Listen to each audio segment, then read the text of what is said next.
Jackfruit vendor joins in Nakaseke MP contest. Waliwo mwana atembeya fene. Atunda fene. Teyavuddeyo ne yesimbawo. Kubwe MP wa Nakaseke. Agamba at just 24, Amoni Kabugu aims to represent the youth and undeserved communities in parliament. Ku myaka 24 bamwita Amoni Kabugu yevuddemu ne yesimba bwantoogo obwe muli bukola kikozi bagamba obwe muli bufe nnyingo naganjagala kugenda mu parliament kulembera abavubuka n'abantu abafuula abatesaanidde oba komite beerabange batesaanidde owulira ye Amoni oyo batugamba Amoni is a jackfruit seller.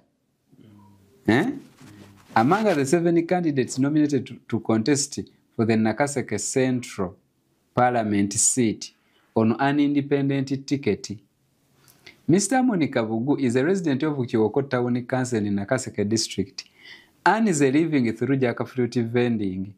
A trade he said helped him pay his school fees from primary 3 to senior 6.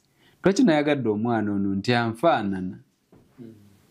Ku myaka 24 yavuddeyo avuganya ku bwa Nakaseke naye ekifo ekyo kiriko abantu bagambye baliwo bameka ba candidates 7 ku kifo kimu ali mu 7 ogwo ku myaka 24 ali ku tiketi ya independent.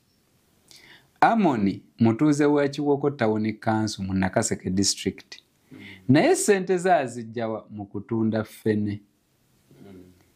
Agamba omulimo gwakoze ne gumuyamba okumusasulira school fees okuva mu kyokusatu paka siniya ey'omukaaga. Owulidde? He described his successful nomination as one of the rare opportunities for an ordinary resident of Nakaseke to seek representation in parliament. Agamba nti okwewandiisaako okwayiseewo gye gimu ku mikisa egitalabika omuntu wa bulijjo mu Nakaseke gwe yaakafuna tiyo okuyitamu abantu ba bulijjo basaanye bajaganye kubanga bafunye owaabwe omutuufu agenda obbakiikirira okategedde. Nagamba I struggled to raise school fees from jackfruit vending in primary 3 up to senior 6. Tinabonaabona nnyo nga nnoonya ssente ezampeeredde okuva mu P3